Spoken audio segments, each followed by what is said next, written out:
Shabbat Shalom, Yasharal, Shabbat Shalom, Malkim, Shabbat Shalom, Malkot.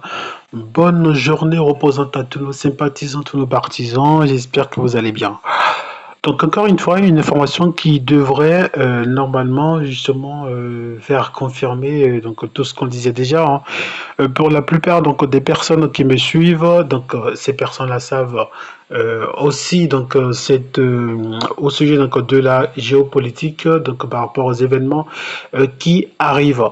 Et donc là concrètement, donc sur la géopolitique, c'est un camp contre l'autre. C'est pas les leucodermes entre eux qui s'entre-déchirent comme ça, parce qu'ils vont s'entre-déchirer, ça c'est une réalité, mais cette réalité n'a pas encore commencé. Et donc voilà, ok. Donc je fais encore un petit récapitulatif sur tout ce qui est déjà dit au sujet donc des 3 ans et demi donc de la grande tribulation, et donc les gens vont pouvoir donc vérifier donc ce qu'on dit, ok, à l'aide donc des tests et donc suivant donc leur matérialisation. Donc ici on a déjà dit par rapport aux 3 ans et demi donc de la grande tribulation, il est question donc de la restauration donc d'un peuple, et nous sommes les Bani Yacharal, les Bantous, les Négroïdes, les Négos, qui veut dire tout simplement les têtes couronnées. Et donc nous, les têtes couronnées, les têtes couronnées, donc aux 4 coins de la terre, nous avons été dépossédés. Dépossédés donc de nos terres, dépossédés donc de nos inventions, dépossédés de tout ce que nous avons, ok, jusque-là, et même dépossédés donc de nos richesses. Et donc même nos sous-sols, c'est pas nous qui contrôlons, même si voilà, vous parlez donc de l'AES, tout ça, non, c'est pas eux-mêmes qui les contrôlent parce qu'ils sont toujours sous protectorat. Et donc encore une fois, donc les élus, donc les négroïdes, les têtes couronnées, mais qui sont les esclaves donc de ce système, et quel système encore? Donc le système donc des leucodermes, des gens qui sont fabriqués en laboratoire. Et donc pour préciser donc ces informations, donc suivant donc ce qui va se passer ou ce qui est sur le point donc de se passer durant les comment dire les 3 ans et demi donc de la grande tribulation, donc après justement les 400 ans d'esclavage. Encore une fois, on vous précise, hein, les 400 d'esclavage, ça ne vient pas donc de nulle part. C'est un livre donc saint qui en parle, Genèse chapitre 15, verset 13, 14 et verset 16 notamment. Et on a aussi le livre de Jubilé chapitre donc 14 verset 13 à 14 qui en parle, le livre donc des Actes des Apôtres chapitre 7 verset 6 à 7, ok. Et on a plus de précision donc par rapport aux 400 ans d'esclavage, et donc ce qui donne donc plus de précision par rapport à l'historicité donc de ce peuple, comme quoi donc en Égypte antique il était question donc de parler de seulement 230 ans donc de dur labeur en Égypte antique, ok, suivant donc ce témoignage qu'on reçoit donc du livre donc de Yachar, donc Jacher, le livre du juste, donc chapitre 81, les versets 1 à 4. Donc ils ont seulement passé donc 230 ans, ok, donc en Égypte antique, et pas les 400 ans d'esclavage. Et donc quand on parle des 400 ans d'esclavage, il est question donc de notre génération.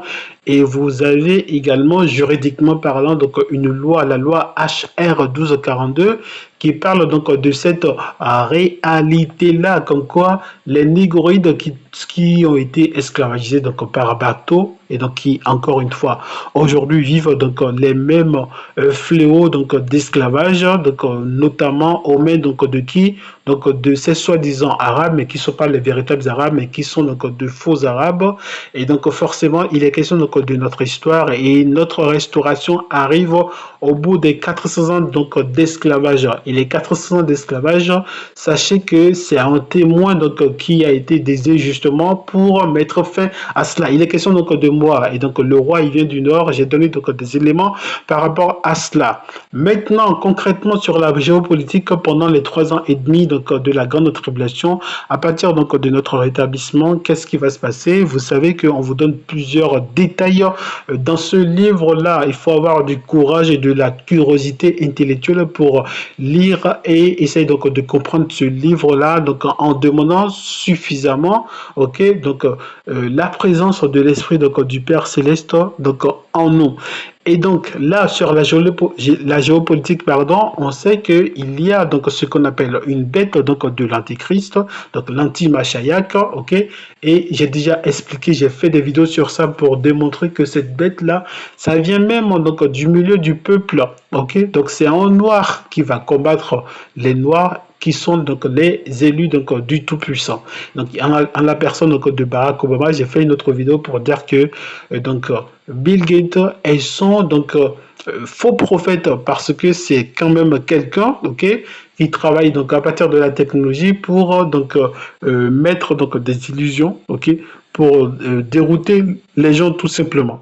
Donc revenons sur la géopolitique pendant les 3 ans et demi de la grande tribulation. J'ai fait des vidéos pour démontrer que, donc parlant des 3 ans et demi de la grande tribulation, il y a un départ à toute chose. Et donc quels sont ces signes-là pour démontrer que là, on est en train d'entrer dans la grande tribulation. Donc il faut comprendre qu'il y a le rétablissement du peuple, c'est ce que j'appelle donc la restauration de la noblesse et de la royauté noire, parce que il y a 400 ans encore, on dominait donc aux quatre coins de la terre, et donc l'ennemi est arrivé et donc il nous a dépossédés, donc de nos inventions, il nous a dépossédés donc de notre culture, il nous a dépossédés donc de plein de choses pour pouvoir prendre le contrôle sur tout, mais que l'Éternel par égard à lui-même, donc et par égard aux promesses qu'il a faites aux ancêtres, par égard à sa parole, donc il va nous restaurer. Et maintenant, suivant le plan de restauration, on a déjà dit, j'ai déjà précisé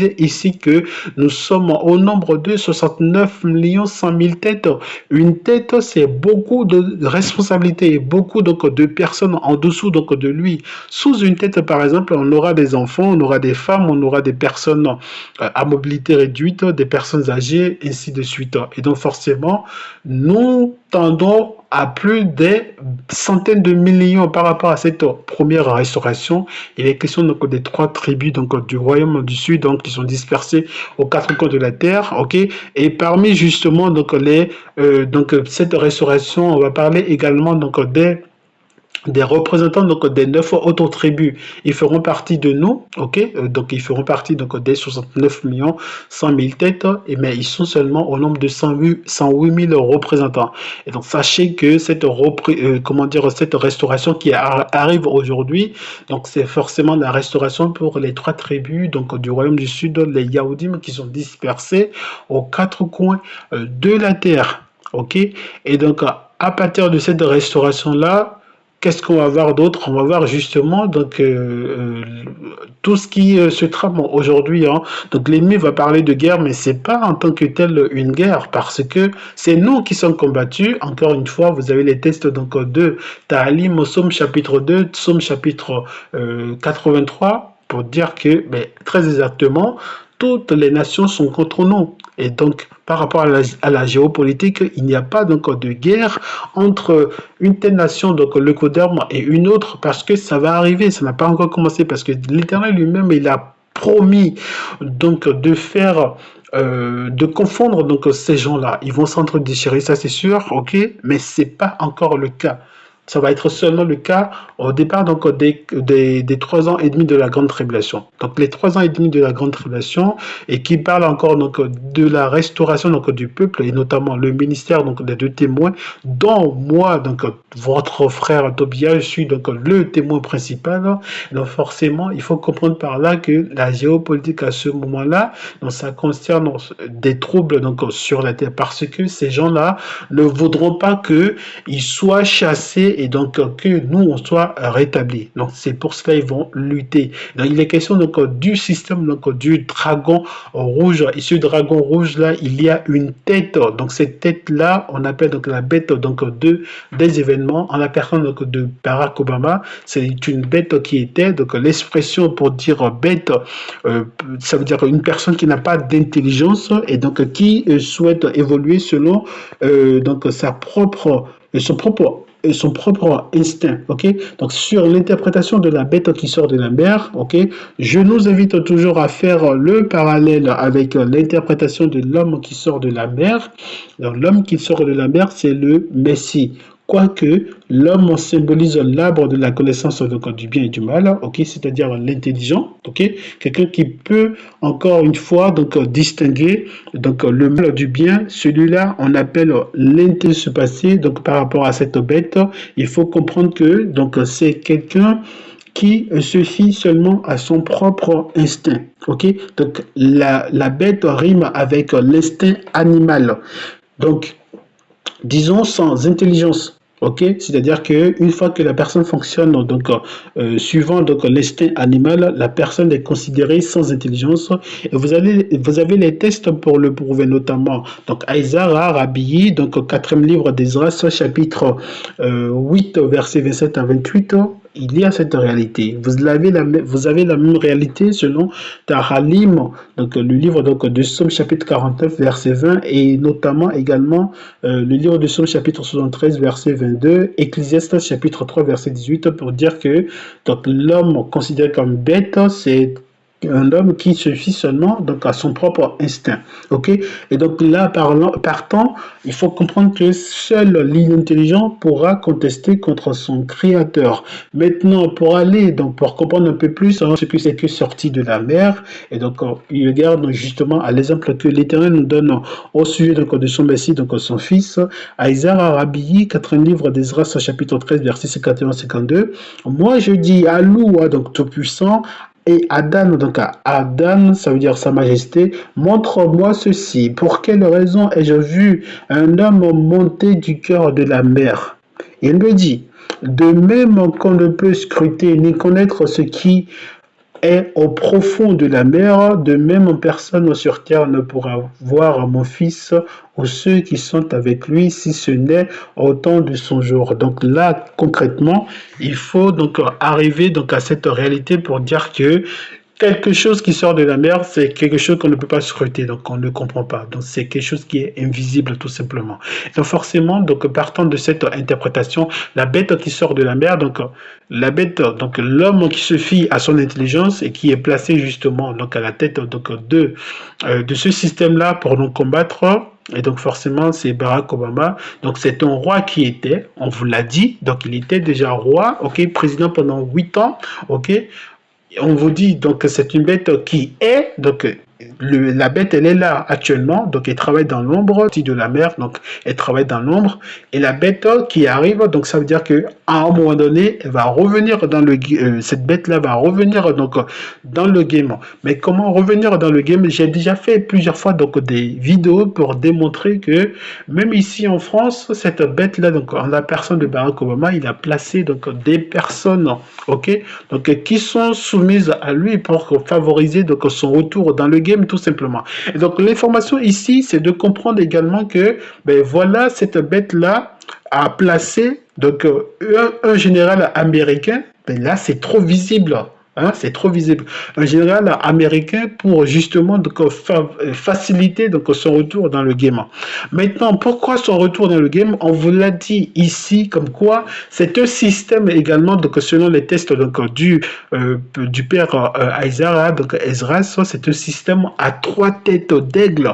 La tête, donc j'ai fait des vidéos également sur ça, la tête, donc au milieu, c'est les États-Unis qui vont être frappés. Et comment est-ce qu'ils vont être frappés? Donc le livre de l'Apocalypse, chapitre 17, chapitre 18, le livre donc du père Daniel, donc Daniel, il en a prophétisé, Ézéchiel également en a prophétisé, et même le père Aïzara, donc Esdras aussi en a prophétisé. C'est une météorite qui tombe, qui frappe ce territoire-là. Donc c'est le départ donc, du jugement de ce territoire-là.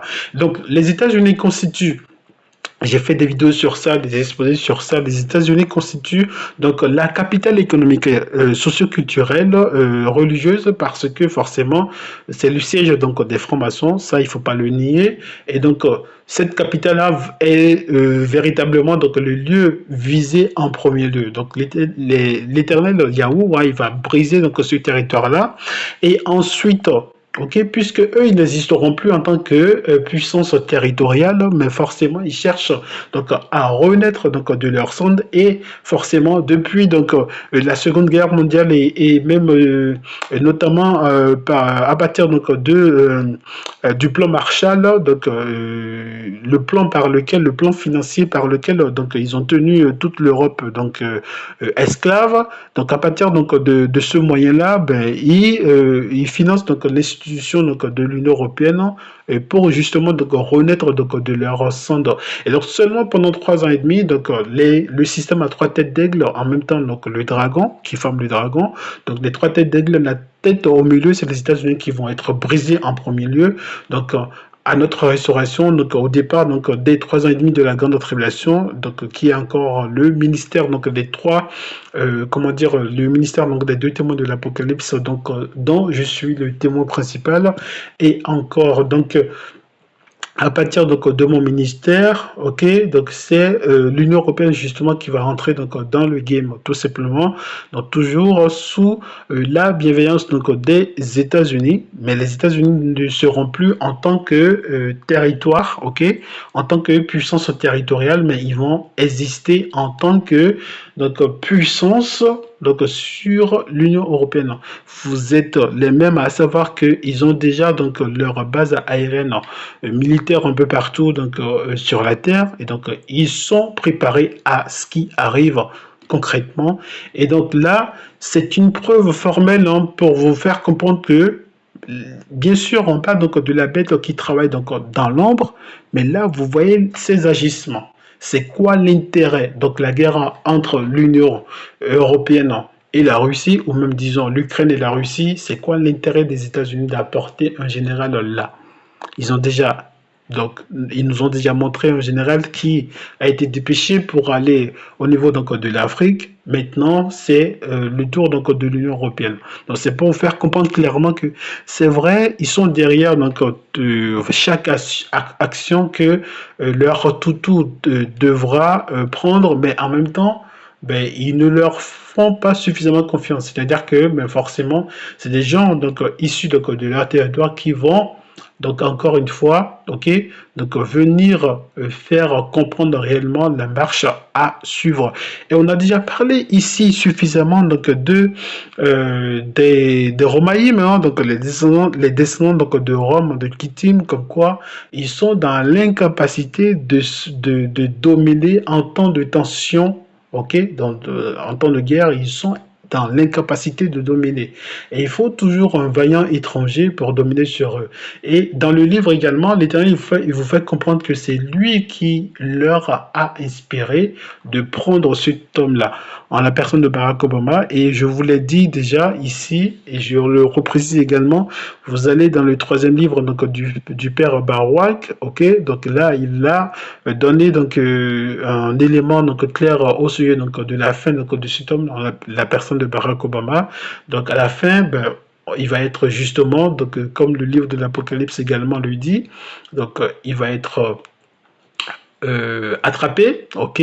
Maintenant, le livre donc du père Barouak, donc troisième livre de Barouak, on vous précise là qu'il va être, donc quand il va être attrapé, il va être jugé au milieu donc de son peuple. Et donc c'est là qu'il y aura donc le jugement des rois de la terre, parce que les rois de la terre en soi, tous ceux qui nous ont dominés qui ont dominé sur nous, qui nous ont fait du mal pendant les 400 d'esclavage, on va les rattraper et on va les mettre au cachot pour attendre leur jugement. Donc, à la fin donc, des 3 ans et demi de la grande tribulation, donc au départ du millénium, c'est là il y aura donc le grand jugement par rapport à ces gens-là. Et donc chacun aura ce qu'il mérite à ce moment-là. Donc encore une fois, c'est une preuve pour démontrer que les États-Unis donc, vont tomber, ok, à coup sûr, mais ils cherchent également à renaître donc de leur cendre et on sait déjà qui va les remplacer, qui va justement essayer donc de les faire revenir, mais il n'y aura pas le temps pour eux, tout simplement parce que les 3 ans et demi de la grande tribulation, c'est pour qu'ils mordent la poussière, tout simplement. Shabbat Shalom.